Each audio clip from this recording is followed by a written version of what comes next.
Psalm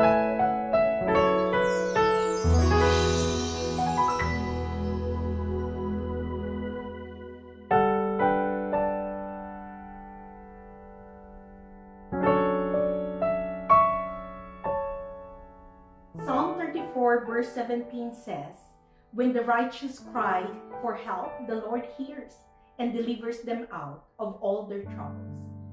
Psalm 34 was written by David during one of the most frightening moments of his life.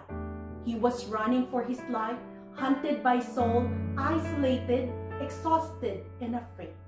So desperate was his situation that he pretended to be insane before Abimelech just to survive. David was not standing in victory. He wrote this psalm. He wrote it while feeling overwhelmed, worn out, and deeply burdened by the weight of his circumstances. And yet, it was in that very place that David discovered a powerful truth. God hears the cry of his people.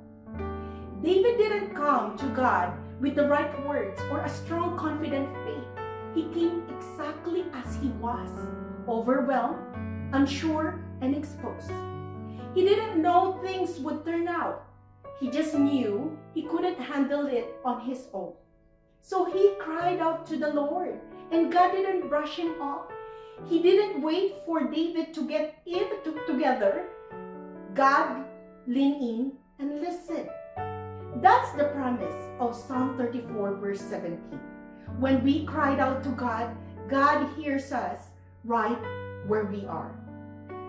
Psalm 34 verse 17 isn't a comforting praise David wrote from a safe place. It's a declaration shaped by real crisis. These words came from lived experience, not theory. David wasn't imagining what God might do. He was declaring what God actually did.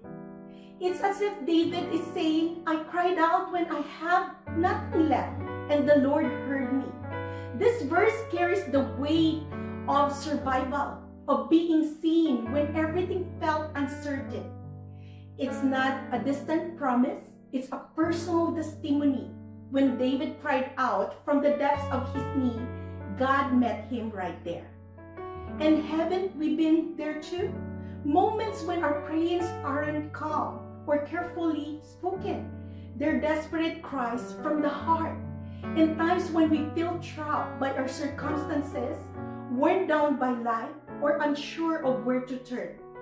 David reminded us that in those moments, God isn't waiting for us to sound strong. He is asking us to be polished or put together. He invites us to come honestly. When fear rises, when desperation sets in, when we feel fragile or unsafe, our crises still reach heaven. Psalm 34 verse 17 assures us that God hears us right there, in the chaos, in the uncertainty, in the rawness of our need. And He responds not with distance, but with presence, not with silence, but with deliverance. So today, if you are crying out from a place of fear, loss, and desperation, remember this: your cry has reached heaven. God is not distant.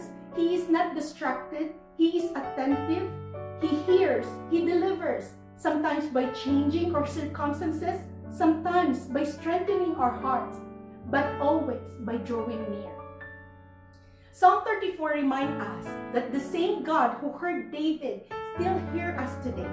And when God hears our cry, He does not respond with rejection or silence. He responds with His presence, His mercy, and His deliverance. So cry out, take refuge, trust His promise, because when God hears our cry, we were never alone. When life thus closes in and the pressure feels unbearable, our cry is never ignored. It rises from above the noise. It breaks through fear. It reaches the heart of heaven. God hears. God moves near. And rescue begins not later, but the moment we choose to take refuge in Him. God bless you all.